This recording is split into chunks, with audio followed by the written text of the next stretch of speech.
Amén. Amén. Gloria a Dios. Aleluya.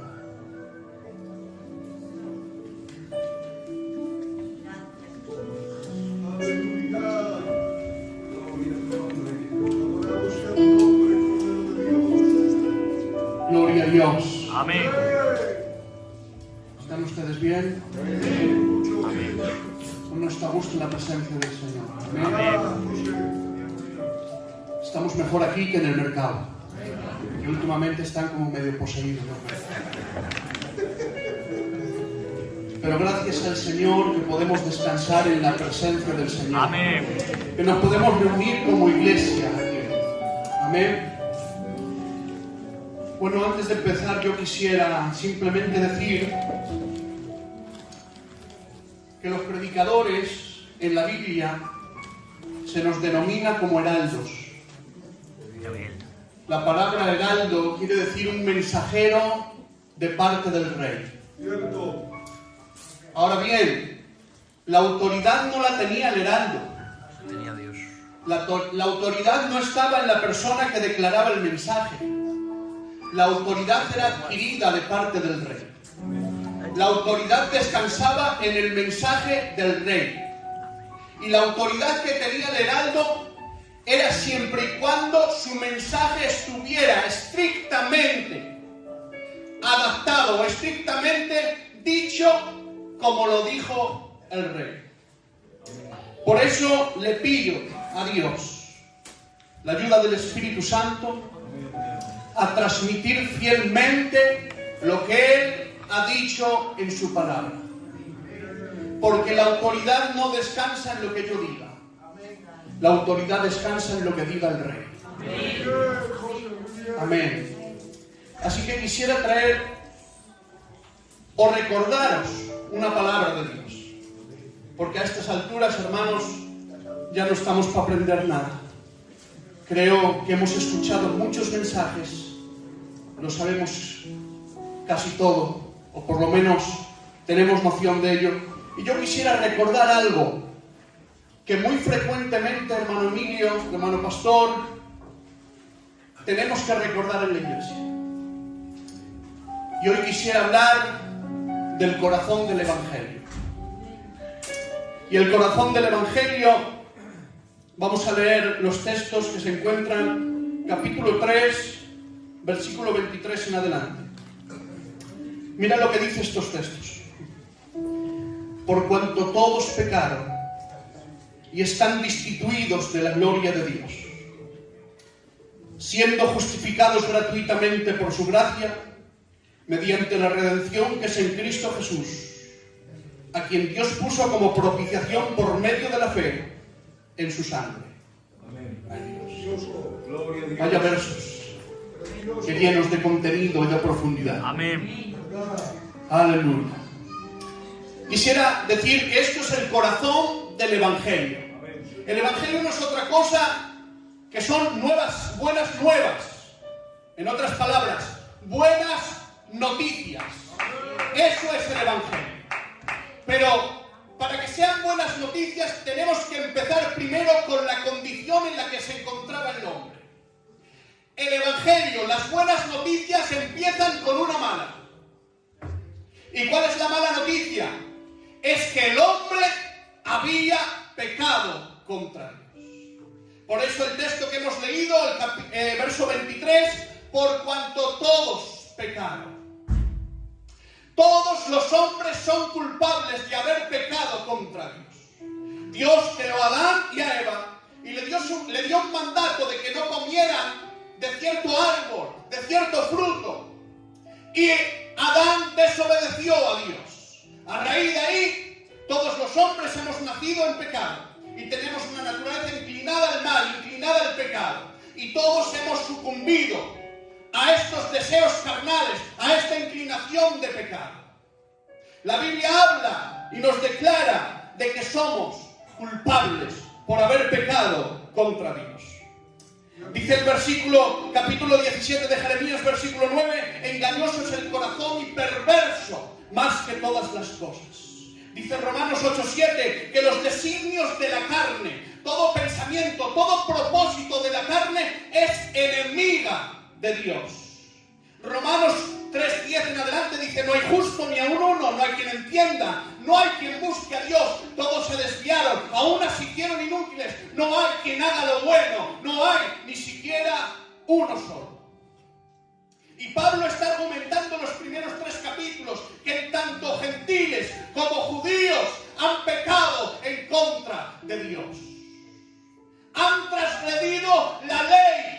Los judíos han transgredido la ley escrita que ellos tenían, pero los gentiles que no tenían ley escrita, pero sí tenían una ley en sus corazones, su conciencia, habían quebrantado la ley de Dios. Gloria a Dios. Y es que no solo la Biblia declara que el hombre ha pecado contra Dios, sino que la propia conciencia del hombre es un testigo en contra del propio hombre, atestiguando que éste ha quebrantado la ley de Dios. Esa ley moral que Dios ha puesto en nuestros corazones, el hombre la ha quebrantado.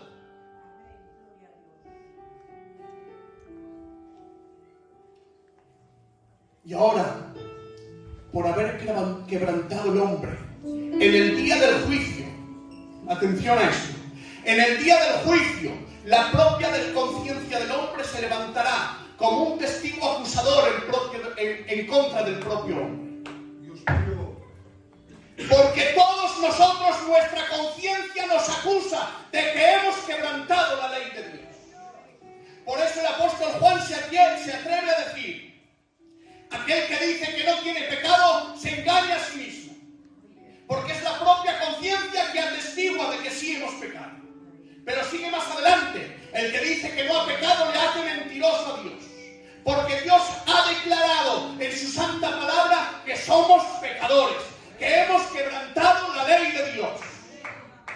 Sí, usted ha pecado. Yo he pecado contra Dios. He quebrantado la ley de Dios.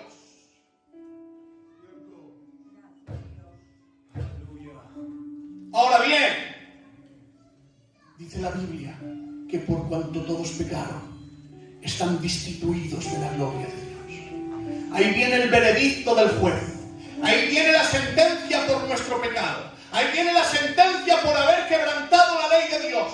¿Cuál es la sentencia que el juez ha declarado contra nuestro pecado? La separación eterna de Dios. Por eso dice en Romanos 6:23, la paga del pecado es muerte.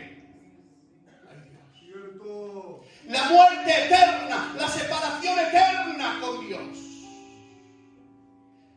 El veredicto contra nuestro pecado es el propio infierno. El infierno no es otra cosa que la separación eterna de Dios. Vivir eternamente separado de Dios. Eso es el veredicto que el juez justo ha interpuesto sobre el pecado del hombre. ¿Y qué es el infierno? El infierno lo describe la Biblia como el Gehenna. Era un valle que estaba a las afueras de Jerusalén, que estaba ardiendo de noche y de día. Era un vertedero.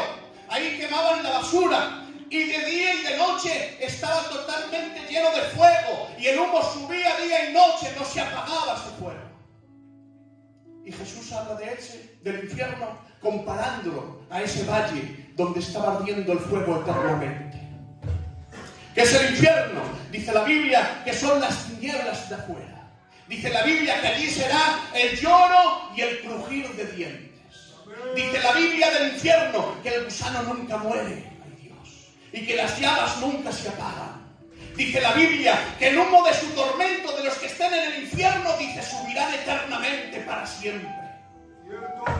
Eso es el infierno. Pero lo peor del infierno no es solamente el sufrimiento que está generado ahí. ¿Sabes lo que es el peor del infierno? Es que no hay esperanza de mejora. En el infierno no hay esperanza de mejora.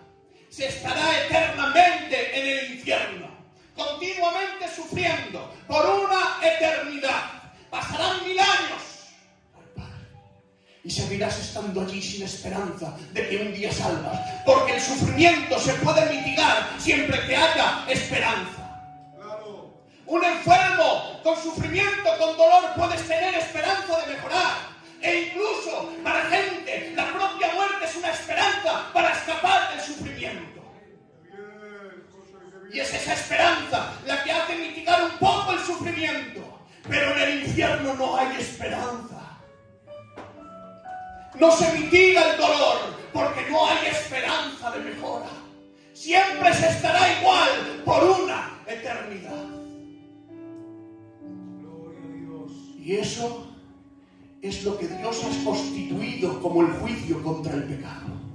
Amén, amén. Ahora bien, nuestra mente natural, Emilio, cuando escucha este castigo, cuando escucha este veredicto de Dios, rápidamente se levanta nuestra naturaleza carnal diciendo: es injusto, es demasiado castigo, es desmedido el castigo que Dios ha interpuesto por el pecado.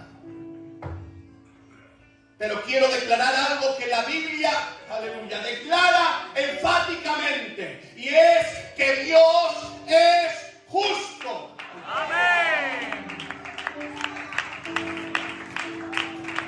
¿Sabes lo que quiere decir la palabra justo?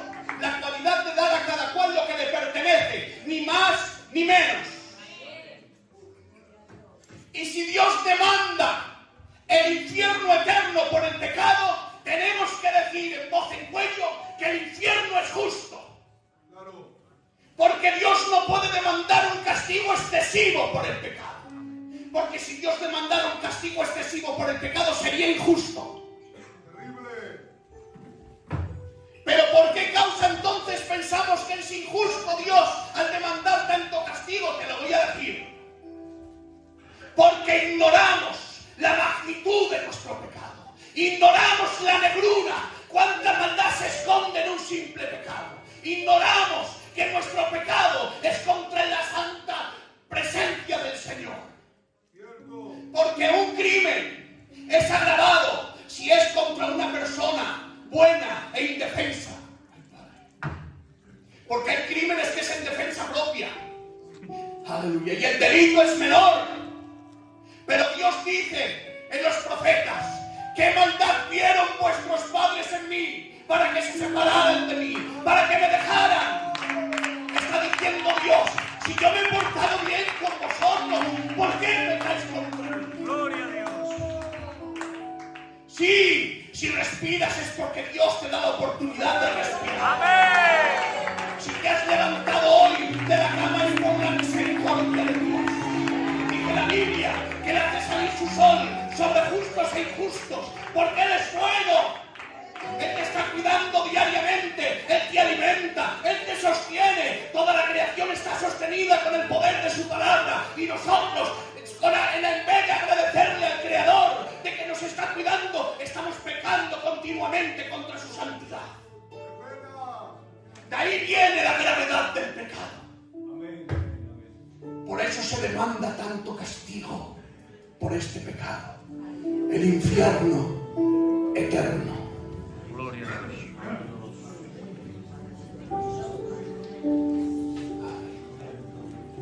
Sé que es duro este mensaje, pero creo que hay que predicarlo. Amén.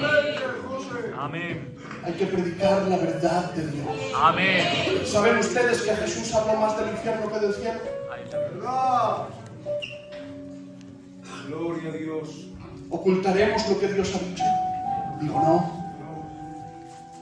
Nosotros estamos aquí, como he dicho, como heraldos, mensajeros de Dios. Y Dios ha dicho en su palabra que el castigo por el pecado es el infierno eterno. Ahora bien, sigue el texto: por cuanto todos pecaron y están destituidos de la gloria de Dios. Pero sigue más adelante. Dice así el verso 24: siendo justificados gratuitamente por su gracia. Amén. Somos culpables por haber pecado contra Dios. Somos culpables por haber ofendido la santidad de Dios. Y la justicia de Dios demandaba un castigo, que era el infierno eterno. Pero dice la Biblia que nosotros hemos sido justificados, atención, gratuitamente por su gracia. Gloria a Dios. Sí, la justificación no es una recompensa. La justificación es gratuita. Amén. Es un regalo de Dios. No mereces la justificación. Ha sido un regalo de Dios para ti. Gratuitamente por su gracia hemos sido justificados. Ay, Padre. ¿Y qué quiere decir la justificación? La justificación quiere decir, aleluya, declarados, una declaración del juez. Nos ha declarado justos, que ya no somos culpables, que ya no tenemos que pagar la deuda que habíamos contraído por nuestro pecado. Ay, Padre. Y esa declaración es gratuita para ti. Amén. Por su gracia, por su misericordia. Amén. Aleluya. Pero atención, porque sigue el texto. Hemos sido justificados gratuitamente por su gracia, pero dice, mediante la redención que es en Cristo Jesús. Gloria a Dios. Sí, es gratuita para ti y para mí, pero ha sido mediante la redención. Ay, Dios, en el mismo texto está la palabra gratuita por gracia y redención. Que redención quiere decir un pago hecho para liberar a alguien. Sí, la justificación es gratis para ti, pero no ha sido gratis para Cristo. La justificación ha sido gratis, gratuitamente, por su gracia, pero ha costado un gran precio. Amén. Porque la justificación no la otorga Dios, ay Padre, cometiendo injusticia. Tenía que tener Dios una base legal justa para declararte justo. Por eso costó tanto. La redención para ti es gratuita, pero a Él no le costó gratis. No es por nuestras obras, pero sí ha sido por las obras de Cristo. Cierto hombre dijo, la salvación no es por obras, sí ha sido por obras, pero no por las nuestras, sino por las de Cristo. La justificación es la declaración legal de que somos justos, de que somos inocentes. Tiene dos vertientes, una negativa, que es el perdón de nuestros pecados. Nosotros habíamos contraído una deuda contra la santidad de Dios, contra la justicia de Dios, y nuestra deuda ha sido perdonada. Amén. Pero hay otra vertiente de la justificación que es positiva. ¿Qué quiere decir eso, José? Porque si solo Dios nos hubiera perdonado los pecados, hubiéramos sido neutrales. No teníamos méritos delante de Dios para ir al cielo. El único que merecía entrar en el cielo por méritos propios era Cristo. Solo Él, porque Él cumplió tajantemente, letra por letra, la ley dada por Dios. Solo Él. Por tanto, solo Él merecía y tenía los méritos suficientes para presentarse delante de Dios. Y ahora la justificación, ¿sabes lo que es? Es una transferencia. Mis pecados han sido transmitidos a Cristo. Ay, Padre. Por eso dice, capítulo 53 de Isaías, dice, todos nos descarriamos como ovejas, pero Jehová cargó en Él el pecado de todos nosotros. Ha sido una transferencia de mis pecados a Cristo. Pero gloria a Dios, porque también ha sido una transferencia de su justicia a mi vida y a tu vida. Sí, tú le has dado tus pecados y Él te ha dado su justicia. Amén.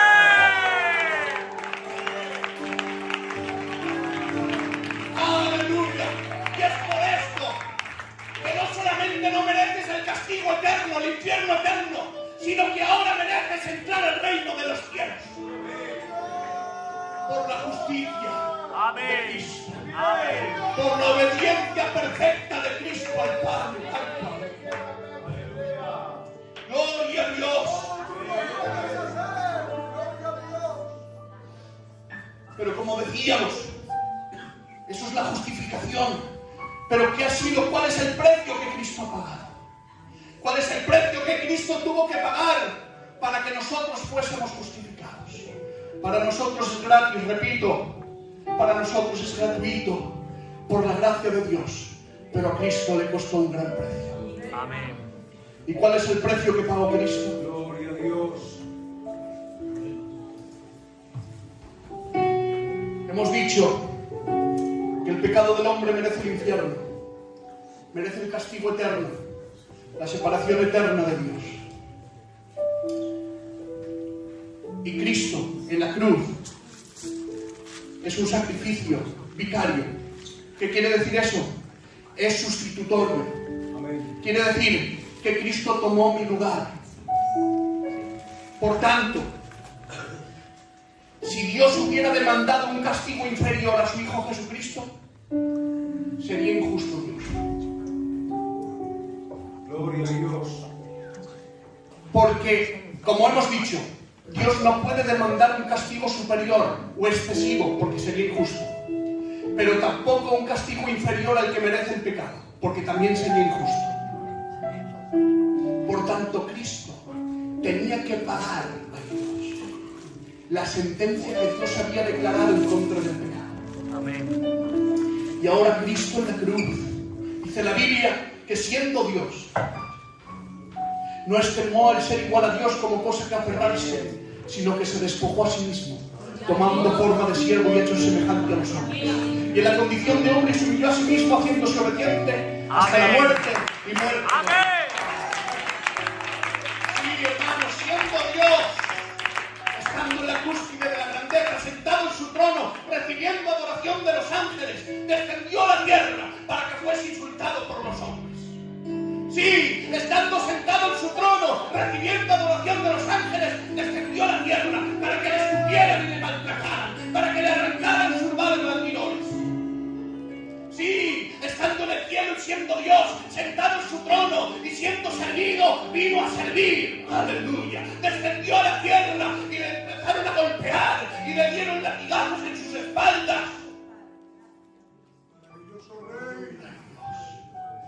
Y llegó a la cruz. Y en la cruz le pusieron una corona de espigas y le clavaron sus manos y sus pies. Pero el dolor físico no era lo más importante. El dolor físico no era lo más importante. Dice el Salmo 22, es más, Cristo gritó voz en cuello, como empieza el Salmo 22. Dios mío, ¿por qué me has desamparado? ¿Por qué estás tan lejos de mi salvación y de las palabras de mi clamor? Clamo de día y no respondes, de noche ni para mi reposo. Pero tú le siento, que tú que habitas en medio de las alabanzas de tu pueblo, en ti esperaron nuestros padres y tú los libraste, clamaron a ti y no fueron avergonzados. Mas yo soy gusano y no hombre, oprobio de los hombres y despreciado del pueblo. Todo el que me ve me escarneta, abre su boca y me ve su cabeza diciendo, el Jehová te encomendó, líbrale. Me han rodeado muchos toros, mi Padre. Mis enemigos como toros, y que me han rodeado como toros, fuertes toros de Basán. Abrieron su boca como león rapaz y rugiente. He sido derramado como aguas, y todos mis huesos se descolintaron. Mi corazón fue como la cera derritiéndose en medio de mis entrañas. Como un tiesto se secó mi vigor, y mi lengua se pegó a mi paladar. Y me has puesto en el polvo de la muerte, porque perros me han rodeado, me han cercado cuadrilla de malignos, horadaron mis manos y mis pies, contar puedo todos mis huesos. Así es como se sentía Cristo en la cruz, porque la ira del Padre estaba siendo descargada sobre Cristo. Todo el furor del Padre sobre el pecado estaba siendo descargado sobre su Hijo Jesucristo. El Padre no se ahorró ni una gota de su ira contra el pecado. Por eso Cristo es como que el equivalente del infierno fuese todo exprimido. Aleluya. Sí, fuese exprimido como un jugo y fuese puesto en una copa. Y el equivalente del infierno, de la eternidad en el infierno, lo sufrió Cristo en la cruz. Por eso tenía que ser todo hombre, sí, pero también todo Dios. Todo hombre para morir en la cruz, pero todo Dios para soportar la misma ira del Padre. Y Cristo sufrió el equivalente de un infierno eterno, separado de Dios, para que usted y yo tuviéramos gratuitamente la justificación.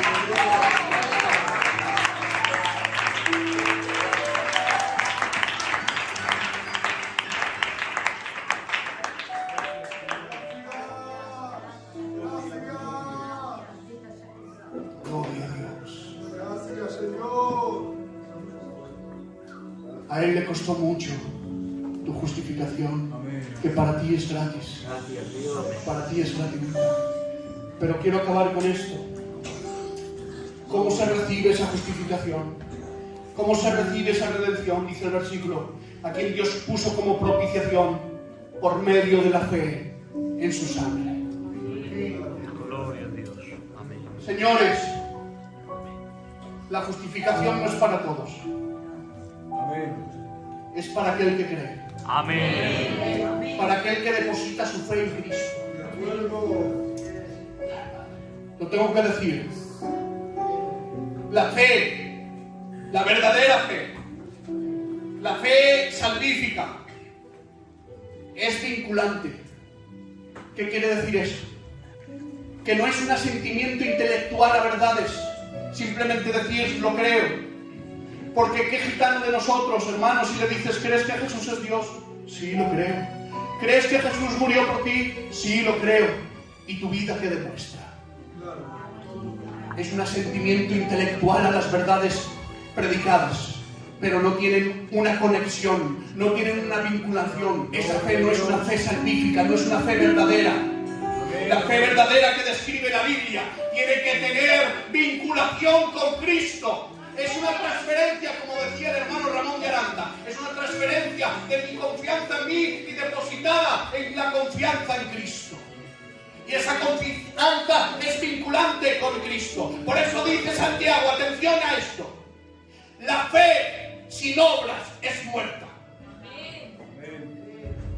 Hay muchas fees por ahí que no tienen ninguna evidencia de que sean una fe verdadera y una fe salvífica.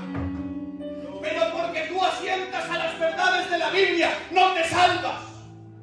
Tu fe tiene que tener un compromiso con la persona en la que crees. Amén. Eso es la fe verdadera. Esa es la fe que justifica. No por decir que Jesucristo es el Señor, pues en los demonios también creen eso. Es una fe que te vincula con la persona en la que crees. Amén. Eso es la fe verdadera. Amén. Esa es la fe salvífica. Esa es la fe que te salva. Esa es la fe que te justifica. Esa es la fe que se apropia de la justicia de Dios y se la apropia para ti. Es la mano, aleluya, que adquiere el regalo que Dios te otorga. Gloria a Dios. Aleluya. Aleluya. Por eso es por la gracia de Dios. Quiero acabar con esto.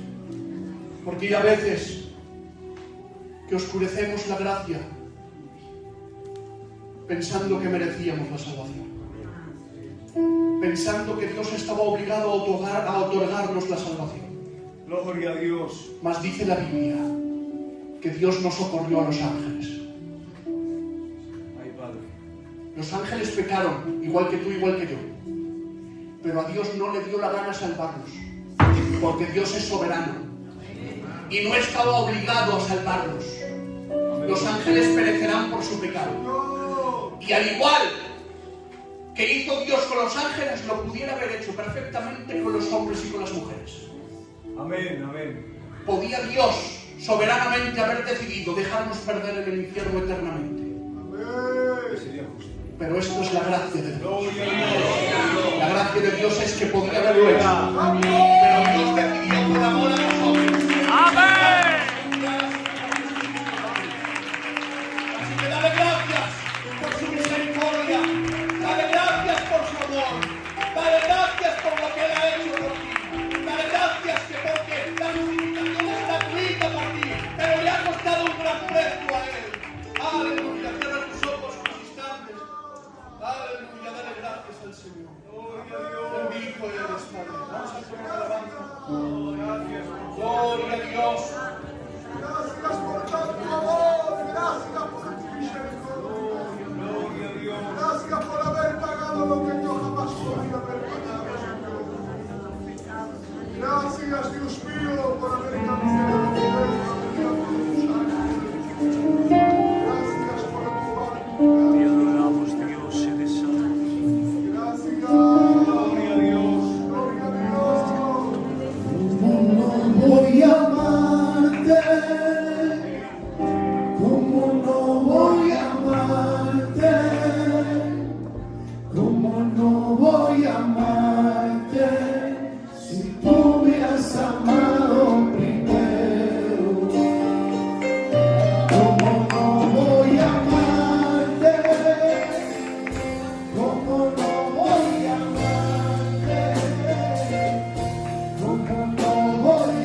Apláudele con toda tu alma.